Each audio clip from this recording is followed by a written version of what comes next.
Bagaimana bisa seorang yang menyetubuhi jin lalu memiliki keturunan?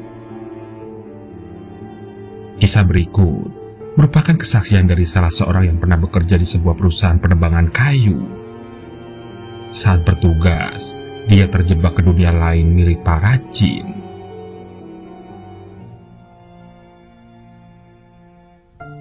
Adeline Lees bukan nama sebenarnya, merupakan seorang direktur keuangan PT KNDI. Adalah salah seorang sosok yang kontroversial dalam kacamata hukum pidana.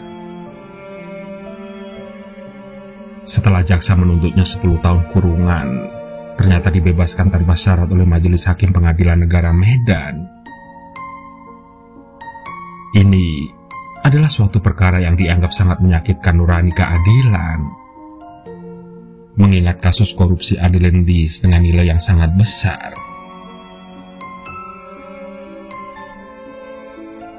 Cerita berikut ini memang bukanlah kisah tentang Adeline Lees, tapi aku pernah bekerja di perusahaan miliknya.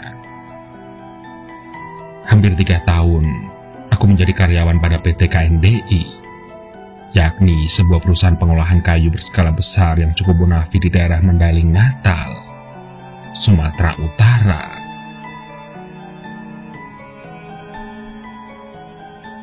Kalau Adeline Lees, orang yang misterius dalam bidang penegakan hukum, sementara aku sendiri mengalami kejadian misterius ketika bekerja di perusahaan tersebut.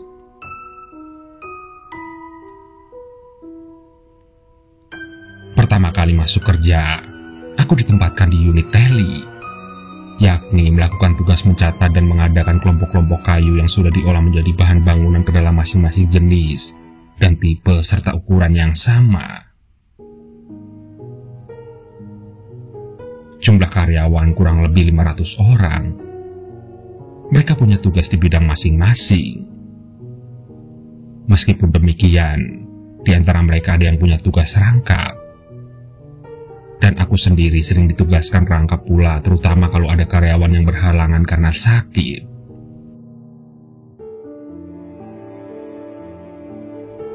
Tugas yang kurasa cukup berat dan punya risiko tinggi adalah kalau diperintahkan mengadakan survei di lapangan guna meneliti pohon-pohon kayu di areal hutan yang sesuai dengan HPH dari Menteri Kehutanan. Menandai pohon yang akan ditebang di tengah hutan belantara yang masih perawan.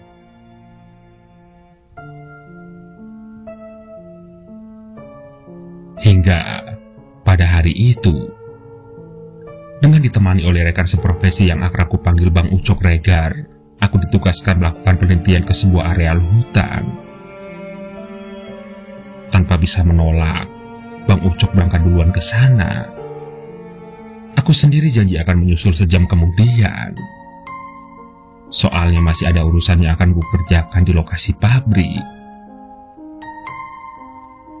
Dan setelah urusan tersebut selesai, dengan mengendarai sepeda motor perusahaan, aku segera menyusul rekanku itu. Lokasi hutannya akan kutuju sekitar 75 km dari pabrik, tepatnya berbatasan dengan sebuah desa bernama Umang-Umang. Desa itu pernah kukunjungi dengan tugas yang sama.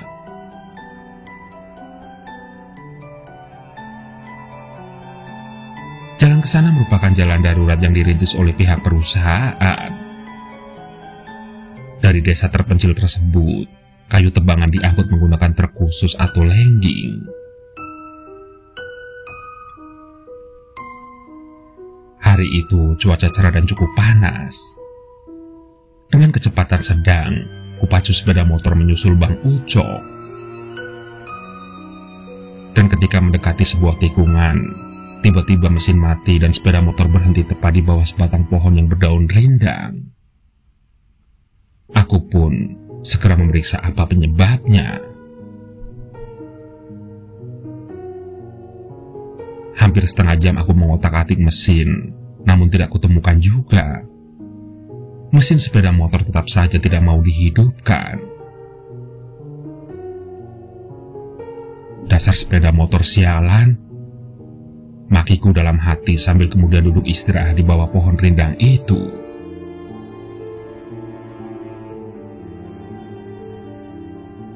Aku kemudian mulai berpikir untuk mengadakan kontak dengan pihak manajemen atasanku.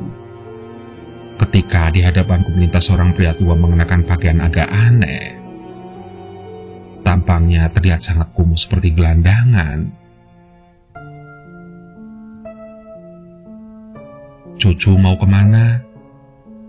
sapanya sambil berhenti melangkah. Dia menatapku. "Ke desa Umang-Umang, Kek," sahutku sambil bangkit berdiri. "Lalu kenapa berhenti di sini?" tanyanya lagi. "Mesin motorku ngadat, Kek," jawabku sambil mendekati sepeda motor. "Apanya yang rusak?" tanya si kakek sambil datang mendekat. Dia bahkan turut jongkok di dekatku. "Entah apa yang membuatnya mogok, Kek. Saya sudah menelitinya, tapi saya tidak bisa menemukan kerusakan mesin motor ini." "Coba kulihat." Si kakek kemudian bergeser ke depan sambil menyentuh busi dengan ujung telunjuk jarinya. Dan sekejap aku terkejut, sebab ujung jari si kakek yang riki itu seperti memancarkan sinar kebiru-biruan. Anehnya, dalam hitungan detik mesin hidup tanpa di-starter sama sekali.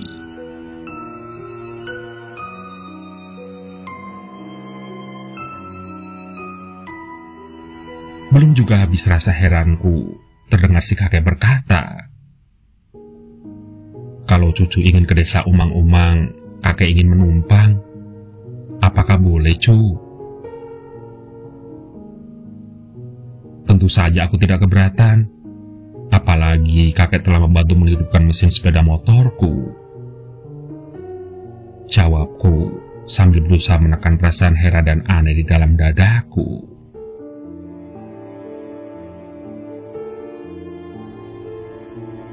Singkat cerita, pria tua itu kupersilakan duduk di jok belakang. Mungkin karena tubuhnya yang kurus, maka sepertinya aku tidak merasa membawa beban di boncengan belakang. Dan begitu lewat tikungan di depan, di sebelah kiri jalan nampak pohon yang lumayan tinggi dan akar-akarnya ada yang menyembul ke permukaan. Bahkan, akar itu melingkar merangkul batang pohon itu sendiri. Begitu melintasi depan pohon itu, tiba-tiba mesin sepeda motor mati lagi. Dan anehnya, sepeda motor membelok sendiri menuju ke arah pohon tanpa dapat kukendalikan. Sontak saja tubuhku terdorong ke depan lalu membentur pohon raksasa tersebut. Dan setelah itu, aku tidak ingat apa-apa lagi.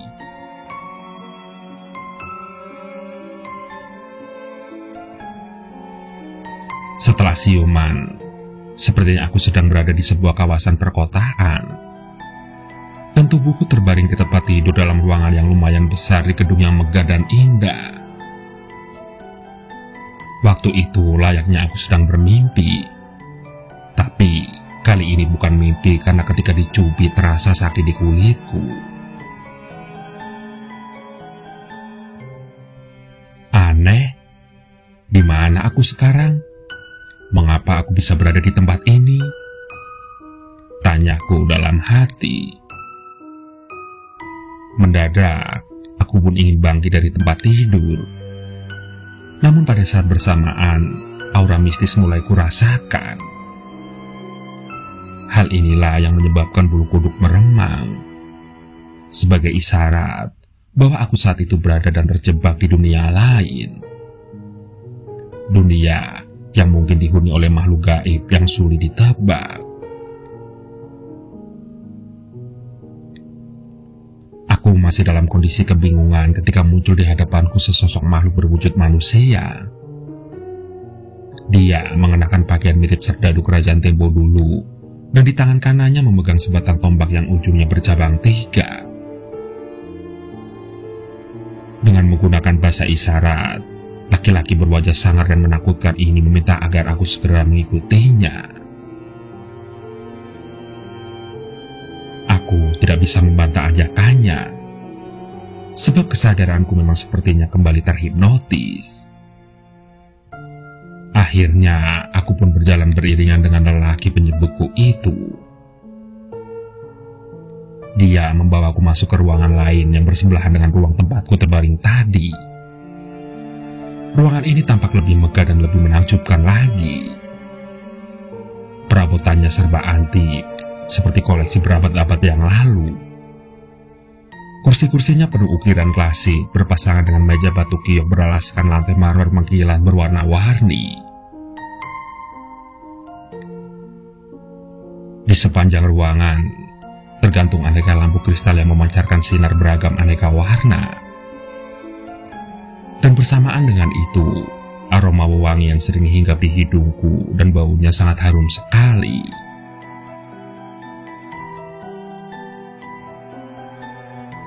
Aku masih tertegun dan terpana, berdiri mematung, ketika ruangan yang super megah tersebut dipenuhi oleh perempuan cantik dan ayu. Perangai dan perilakunya sangat kontras dengan fenomena keindahan serta kesakralan suasana di sana. Pakaian mereka sangat seksi, nyaris tidak berpakaian, dan nampak genit ketika berpelukan dengan teman laki-lakinya.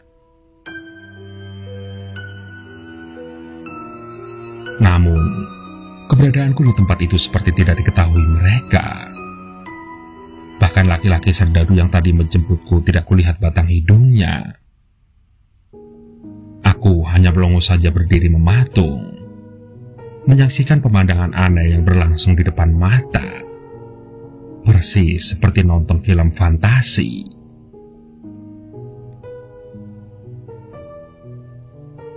Belum habis rasa heran dan bingungku, di hadapanku telah berdiri seorang perempuan agak tua. Dia bertubuh gendut dengan rias wajah yang sangat mencolok. Terlihat di sebelahnya turut pula berdiri seorang perempuan muda yang cantik dan ayu. Cukup lama, perempuan gendut ini menatap wajahku seperti ingin menaksir wajah dan penampilanku saja. Dan dengan bahasa isyarat dia ingin tahu siapa namaku. Aku pun menjawab pula dengan bahasa isyarat. Entah mengerti atau tidak, dia kemudian bertanya, "Anak muda, kenapa kamu sampai berada di tempat hunian kami ini?" Layaknya orang tunarungu, aku pun menjelaskan dengan bahasa isyarat bahwa aku tidak sengaja berada di tempat mereka. Alasannya karena sepeda motorku menabrak sebatang pohon di pinggir jalan. Dan kuungkapkan juga bahwa sepeda motorku mogok, lalu dibantu oleh seorang kakek dan bersama pria tua itu menuju desa Umang-Umang. Nampaknya si ibu itu paham, dan dia mengatakan bahwa pria tua itu adalah ayahnya yang ingin mencari suami untuk cucunya. Dan dia menunjuk perempuan di sebelahnya sebagai cucu si kakek. Komunikasi menggunakan bahasa isyarat berlangsung dengan lancar tanpa menemui kendala yang berarti. Aneh memang. Saat itu aku juga sempat memastikan bahwa mereka berasal dari komunitas makhluk dari dunia lain yang tidak bisa berbicara. Kalaupun mereka berbicara, maka aku tidak akan mengerti dan memahaminya. Ketika perempuan gendut mengisyaratkan bahwa pria tua yang menolongku menghidupkan mesin motorku itu adalah ayahnya, aku pun mulai curiga. Entah apa yang akan mereka lakukan terhadap diriku. "Apakah kamu bersedia kukawinkan dengan putri tunggalku ini?" tanya perempuan gendut itu dalam bahasa isyarat yang mendadak saja bisa ku mengerti dan kupahami. Dan secepatnya juga aku memberi isyarat bahwa aku telah punya istri. Bahkan, aku juga memberi isyarat bahwa sangat mustahil makhluk Tuhan berbeda alam untuk menyatu dalam sebuah perkawinan.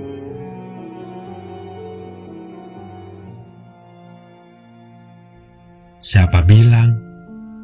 Tanya perempuan gendut itu.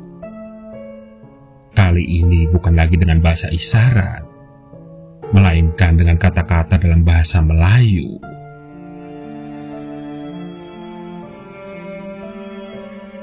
Hal itu tentu saja membuatku sangat terperangah.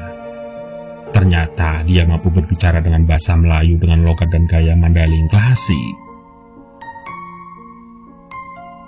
Aku bahkan makin terheran-heran ketika dia mengatakan bahwa perkawinan makhluk dari kalangan jin dan manusia sudah sering terjadi sejak era kenabian Tebo dulu. Dia mengambil contoh dengan peristiwa Nabi Sulaiman yang menikahi Ratu Balkis, yang dipercaya berasal dari bangsa jin. Aku bingung, karena aku tak tahu persis apakah Ratu Balkis memang berasal dari bangsa jin. Entahlah, apakah perempuan gendut ini hanya mengarang-arang untuk meyakinkan diriku bahwa perkawinan manusia dengan jin bukan mustahil adanya.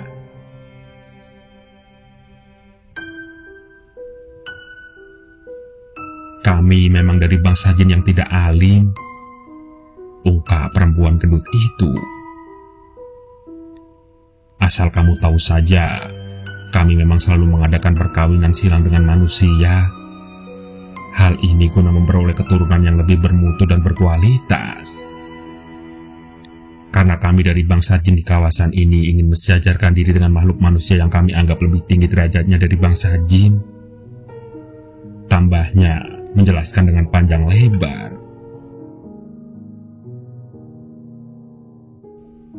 Cukup lama aku termanung dan tertegun. Aku nampak menjadi sangat bodoh, sebab aku tidak mampu berkomentar. Aku hanya bisa manggut-manggut, seolah-olah memahami apa yang dijelaskannya barusan. Bagaimana? Apakah kamu bersedia membantu kami? Perempuan itu menatapku dalam-dalam. Bagaimana ya? Aku masih bingung. Soalnya tadi telah saya katakan bahwa saya telah berumah tangga.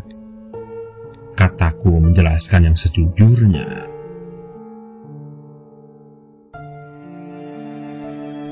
Itu tidak bisa dijadikan dalih, karena di bumi manusia banyak yang punya istri lebih dari satu, kata si perempuan gendut sambil nyengir sinis. Aku terbungkam. Ternyata dia cukup banyak mengetahui tentang ulah manusia selama ini. Tapi, aku sungguh tidak sudi menikah dengan makhluk halus. Meski putri si gendut itu sangatlah cantik jelita.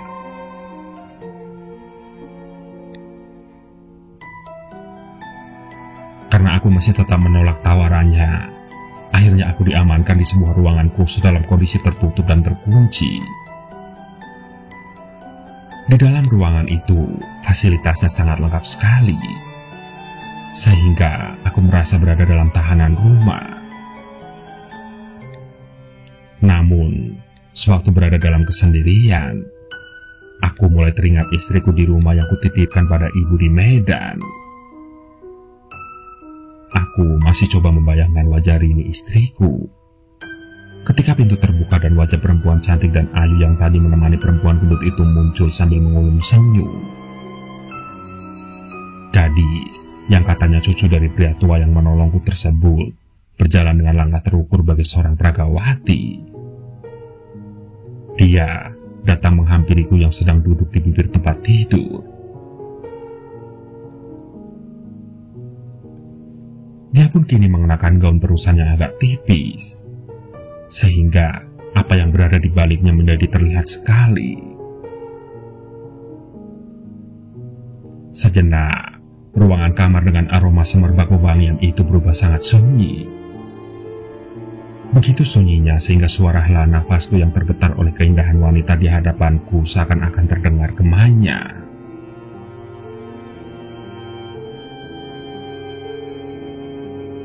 Aku tidak ingin dikatakan munafik. Saat itu birahiku melonjak tajam. Di samping melihat ada perempuan cantik sekamar denganku, Ini juga karena aku sudah cukup lama bekerja di tengah hutan belantara jauh dari godaan seks terhadap wanita cantik. Apalagi perempuan muda di hadapanku kini mulai melucuti pakaiannya, sehingga tubuhnya tanpa sehelai benangku.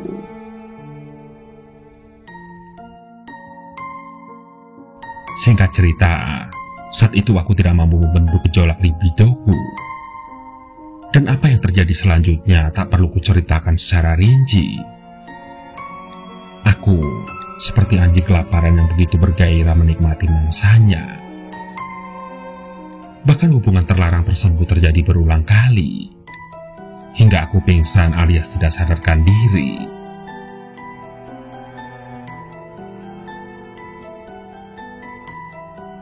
Begitu aku siuman, aku merasa malu dalam keadaan tubuhku yang telanjang. Sebab di hadapanku ada beberapa orang pria. Mereka adalah pekerja yang melintas di tempat itu untuk mengangkut kayu gelodongan dengan truk. Katanya aku ditemukan di pinggir jalan di bawah pohon beringin. Ketika itu aku terkapar di sana dalam keadaan setengah sadar. Tidak jauh dari sana, mereka juga menemukan sepeda motorku dalam kondisi berantakan.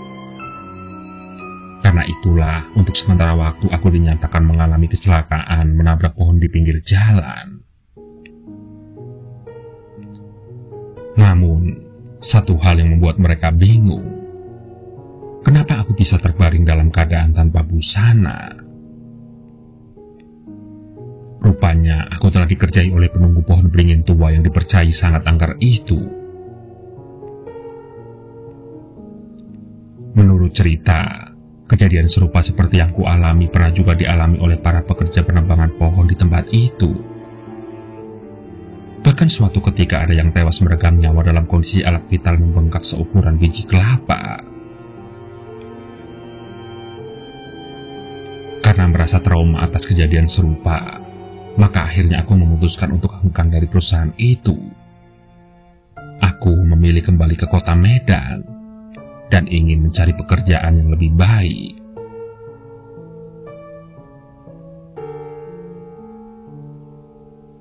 Singkat cerita, setelah peristiwa itu aku juga mengalami suatu keanehan. Cukup lama aku tidak mampu memberi nafkah batin ke istriku. Lebih aneh lagi, kurang 9 bulan kemudian aku dan istriku sering mendengar tangisan bayi dekat tempat tidur kami. Kami bahkan sampai harus mencarinya hingga ke bawah kolong ranjang-ranjang. Menduga rumah itu telah dihuni oleh setan, aku memutuskan mencari kontrakan lain. Dan di tempat yang baru, tangisan bayi itu masih terdengar. Artinya dia terus mengikuti kemana aku pindah. Karena keanehan ini, akhirnya aku mempertanyakannya kepada Pak Suparlan, orang pintar di lingkungan tempat tinggalku.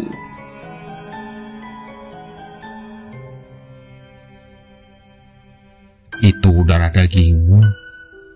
Jawab Pak Suparlan yang menguasai ilmu gaib itu. Tentu saja aku bingung dan heran. Apa mungkin persetubuhan gaibku dengan sosok perempuan jin bisa membuat kehamilan? Dan untuk menjaga ketenangan dalam rumah tangga, aku minta pada sang paranormal agar memberikan solusi menghilangkan suara tangisan bayi itu, sehingga tidak terdengar lagi. Kalau sekedar meredam suara tangisnya mungkin bisa, tapi kalau untuk mengusirnya tidak mungkin. Karena dia adalah darah dagingmu yang akan terus membayangi langkahmu kapanpun dan dimanapun. Ungkap Pak Suparlan. Aku semakin bingung. Tapi aku hanya bisa sabar dan tawakal dan menyerahkan semua ini hanya kepada Tuhan Yang Maha Esa.